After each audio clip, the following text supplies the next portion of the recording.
విద్యా సంస్థలను బలోపేతం చేసే దిశగా రాష్ట్ర ప్రభుత్వం ఓవైపు చర్యలు తీసుకుంటూనే మరోవైపు విద్యార్థులు వారి తల్లిదండ్రులు ఉపాధ్యాయుల మధ్య సంబంధాలను మరింత బలపరచడానికి శ్రీకారం చుట్టింది. ఇందులో భాగంగా గురువారం రాష్ట్ర వ్యాప్తంగా నిర్వహించిన మెగా పేరెంట్స్ టీచర్ సమావేశం గ్రాండ్ సక్సెస్ అయ్యింది. ఇందులో భాగంగా బద్వేల్ పట్టణంలోని అన్ని ప్రభుత్వ పాఠశాలలు కళాశాలల్లో విద్యార్థులతో కలిసి వారి తల్లిదండ్రులు పాఠశాలలకు వచ్చి ఉపాధ్యాయులతో సమావేశమయ్యారు. ఇందులో భాగంగా విద్యార్థుల ప్రగతిపై ఉపాధ్యాయులు వారి తల్లిదండ్రులతో చర్చించారు.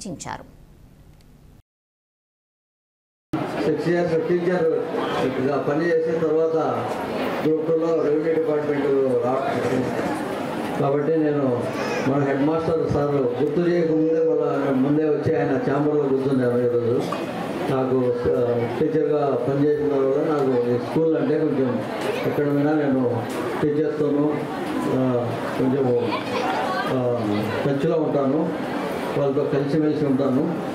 ఈరోజు పేరెంట్ టీచర్స్ మీటింగ్ జరుగుతున్నది. గతంలో సునీత మేడం ఉన్నారు, ఇప్పుడు సీనియర్ టీచర్ అయినటువంటి భానుమతి మేడం గారికి ఇక్కడ ఇన్ఛార్జ్ చేయడం జరిగింది.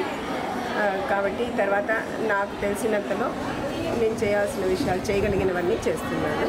ఇంకా ఏదైనా మీ పేరెంట్స్ మీటింగ్లో ఏమైనా చేయాల్సిన పేరెంట్స్ చెప్పినా యాక్సెప్ట్ చేసి నేను చేయగలిగినవి చేస్తాను. పడిన తర్వాత విద్యారంగంలో విప్లవాత్మకమైన మార్పులు తీసుకురావడం జరిగింది. మొట్టమొదటిసారిగా గ్రామీణ ప్రాంతాల్లో ఒక్కొక్క తరగతికి ఒక్కొక్క ఉపాధ్యాయులు ఉండాలనే ఉద్దేశంతో మోడల్ స్కూల్ కాన్సెప్ట్ తీసుకురావడం జరిగింది. అవి అద్భుతంగా సక్సెస్ అయ్యాయి. ఒక్కొక్క స్కూల్లో 60 మంది విద్యార్థులకు 5 మంది టీచర్లు ఇవ్వడం జరిగింది. దాంతో ప్రమాణాలు బాగా పెరిగే అవకాశం ఉంది. రాబోయే రోజుల్లో విద్యార్థుల ప్రగతి అద్భుతంగా వచ్చేదానికి అవకాశం ఉంది. అలాగే రీసెంట్గా 2 మంత్స్ నుంచి మనకు సన్న బియ్యం క్వాలిటీ బియ్యం ఇవ్వడం జరిగింది. దాంట్లో విద్యార్థులంతా సంపూర్తిగా పౌష్టికాహారం తినడం వల్ల వాళ్ళ మానసిక శక్తితో పాటు శారీరక ఎదుగుదల అన్నీ బాగా ఉంటాయని తల్లిదండ్రులంతా ఆశిస్తున్నారు. గత సంవత్సరం ఈ పాఠశాలలో 10th క్లాస్లో 70 మంది విద్యార్థులు ఎగ్జామ్ రాయగా 52 మంది ఉత్తీర్ణులయ్యారు. అందరూ 500కు పైగా 5 మంది విద్యార్థులు సాధించడం జరిగింది. 561 మార్కులు ఈ పాఠశాలలో ఫస్ట్ రావడం జరిగింది. పాఠశాలలో గవర్నమెంట్ మనకిచ్చే ప్రతి ఆదేశాన్ని తూచా తప్పకుండా పాటిస్తున్నాం.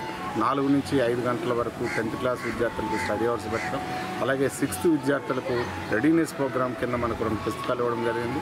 వాటన్నిటినీ తూచా తప్పకుండా ఇంప్లిమెంట్ చేసి విద్యార్థులకు చదువులు ఏమాత్రం వెనుకబడకుండా ఉపాధ్యాయులంతా తగు శ్రద్ధతో తీసుకోవడం జరుగుతుంది. ఇంకా ఈ ప్రభుత్వంలో మనకు చాలా అంశాలు టెక్స్ట్ బుక్లు అయితేనే నాణ్యంగా ఇవ్వడం జరిగింది. అలాగే యూనిఫామ్ చాలా క్లాస్గా ఇవ్వడం జరిగింది.